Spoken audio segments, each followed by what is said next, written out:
So the Warriors did what champions do, and that is come back from a horrific loss in magnificent fashion. And now we got ourselves a serious series, and I'm more than excited for Game 3. And low-key, this finals is starting to shape up like it could be an instant classic. Or low-key, it might be looking like the conference finals if we get more blowouts like this.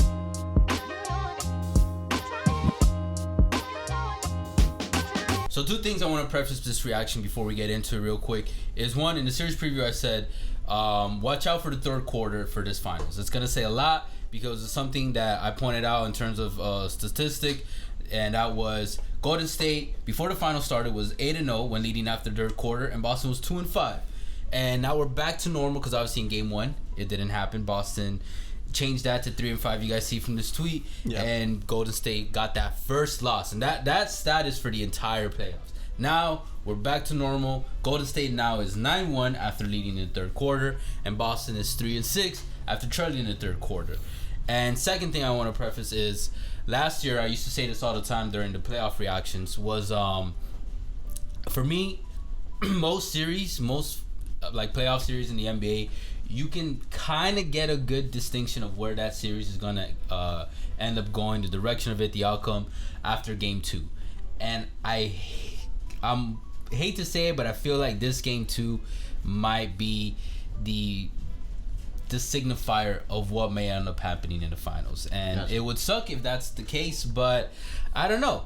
And last thing I will say is, I tweeted from BTD, the Jordan Poole's 3 just sealed the game. And I was talking about that 3. Did you see that? At the end of the third quarter, it was a buzzer beater. Jordan Poole pulled from, it was one of the longest 3-point shots ever made in a finals or playoffs. Steph Curry territory.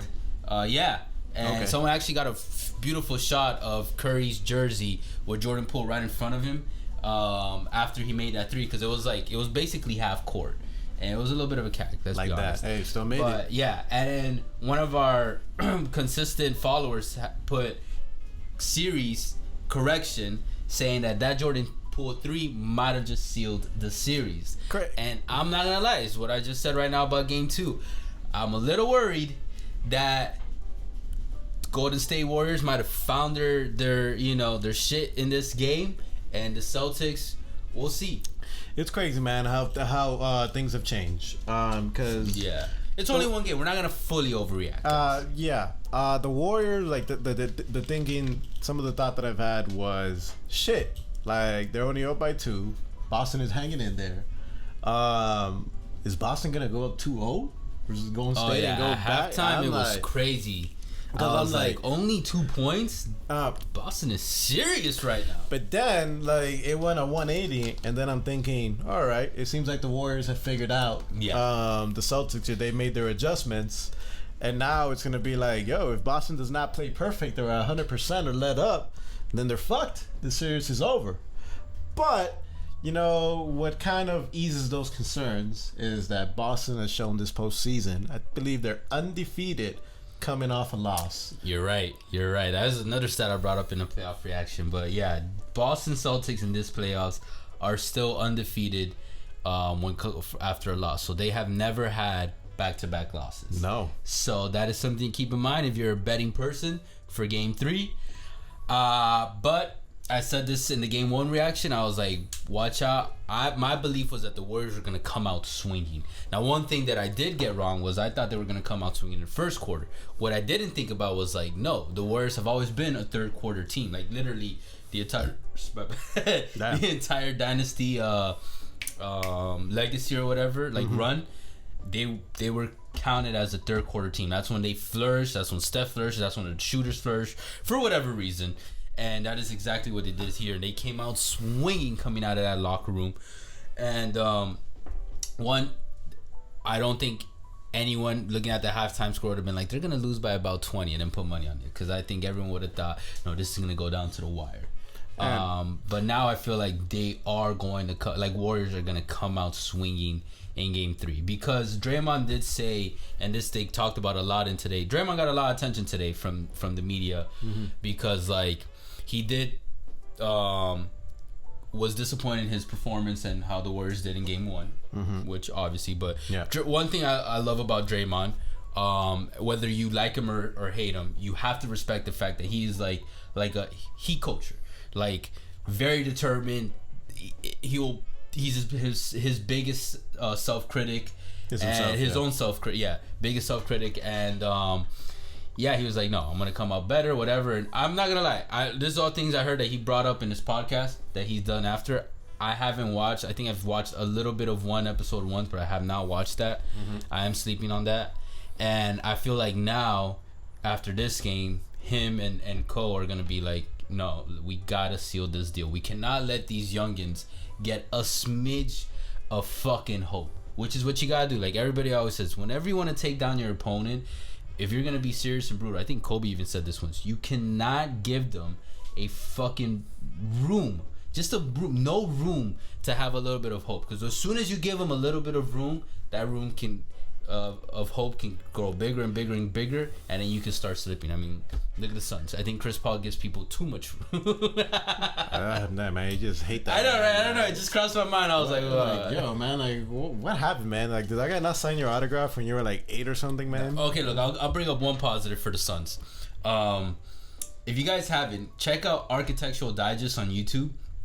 Alright, today I watched just randomly Devin Booker's AD tour. Do you know what I'm talking about? No. It's they do like these MTV crib style thing with celebrities, like Architectural Digest. They're like an architectural magazine. Like that? And on YouTube, yeah. And Devin Booker's house is gorgeous. I don't know how to say this without coming off judgmental or whatever, but I didn't expect them to have such exquisite taste, or so much exquisite taste. I'm serious. Like usually when you watch, like especially in athletes, like a sports athlete's home, like yeah, they got money, so it's like a nice home, whatever, but it's usually pretty basic, and like, or the shit that they have is like, okay, from a design standpoint, it's just like, okay. But Devin Booker, he has like he even said like mid-century design products and interior design stuff, and the color palettes he used, I was like, bro, who are you? That explains why he was able to land Kylie. Kendall. Whatever. I actually thought I wasn't. I mean, they're all the same. I think whatever. Kendall might be Kendall's the most different one. I don't know too much about them, but she's always been the one that, like, I don't know how to say admire the most or whatever, I guess. Less fake. But maybe. Yeah, she always been like more real or more genuine, from what, as genuine as a Kardashian can be. And no offense. But yeah, like I was like wondering, I wonder how much of this is influenced by Kendall's, because they've been together for a minute now. I think like a couple years. Okay. And yeah, and then there was one point where, like, I feel like this would be you. He goes like, he has his own office now. And he had a really nice desk in that office. Like, when we do BTD Studios, I'm gonna hit Devin Booker up and be like, yo, where'd you get that desk? Fuck you, pussy. And that's what he's gonna say. It was like a nice ass, like, just design. And he goes, like, yeah, it took a while. Funny thing is, like, this used to be my gaming room for so many years, but I had to grow up. I had to grow out of it, and I'm glad that I finally did. And I'm thinking, like, was that like an individual growth, or like did your girl like come in and say, you know what, it's time for you to have your own office? I think it was 80%. A little bit of both. I think it was 70% his girl, 30% him. Shit. Yeah. Well, okay, guys. Side story aside, I know you guys hop onto these reactions for the side stories too. You know what I mean? No shit. But definitely check out that video. It was really, I'm telling you, it was so nice to home that I was like, I really hope at some point when BTD gets big enough, we get invited to hang out there one night, because it looks dope. It made Arizona look beautiful, also because he had the mountain views and everything. Arizona is beautiful, man. People sleep on them. You right actually. Yeah, man. Shit. Anyways, all right. So after everything that you saw here in the game, you saw Boston roar back, in Game 1 to steal that victory in Game 1. Now you saw Golden State put their foot down and swing back at the Boston Celtics.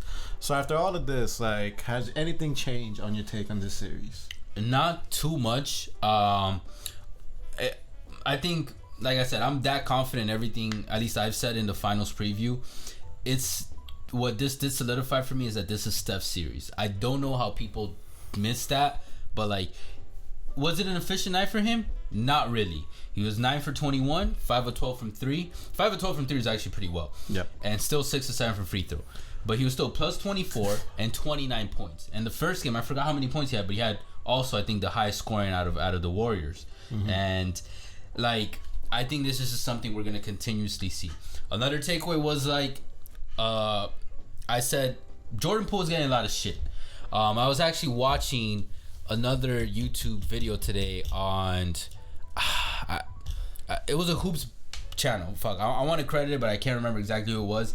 But it's the basketball YouTuber who like every week or every so often he gets like comments from the internet, Twitter, whatever, and then he tackles each point. And he talked about how people were saying like, oh, Jordan Poole's overrated, whatever. And the finals preview in another game reaction, I was like, look, don't overreact on Jordan Poole's negative performances these past couple of times, last series, whatever. Because it's like the guy is still a baby, man. Like, he's not been in the league that long. This is his first time having a deep playoff run. This is his first time having a finals appearance. And like, and first time that it's gonna ebb and flow. And first time the teams are actually zeroing in on him to try and shut him down. That's true. And you're seeing the same team for a 7-game series. So eventually, after a couple of games, they're gonna find some way to slow your ass down. But I say all that to say that, like, I was like, just wait. I think he's still going to have a couple of good games, not just one, a couple of good games. And today, 17 points plus 7 on the floor was one of those. Was it his best game? No, he was still 6 of 14, but he was 5 of 9 from the 3. And I'm not gonna lie, I'm not gonna say high, but I'm still on the Jordan Poole wagon of like, I do think he's going to be a future, if not the future, of the Warriors moving forward. It's just, guys, slow the brakes down. Like, this is his first final series. You gotta he's getting his feet wet, and this experience will do massive for him in the future. Just like for the Celtics, whether they win or lose this finals, massive for them. But let's talk about the Celtics real quick. Tatum, one stat that this stand out to me was he was minus 36 on the floor, and it's something I saw during the game.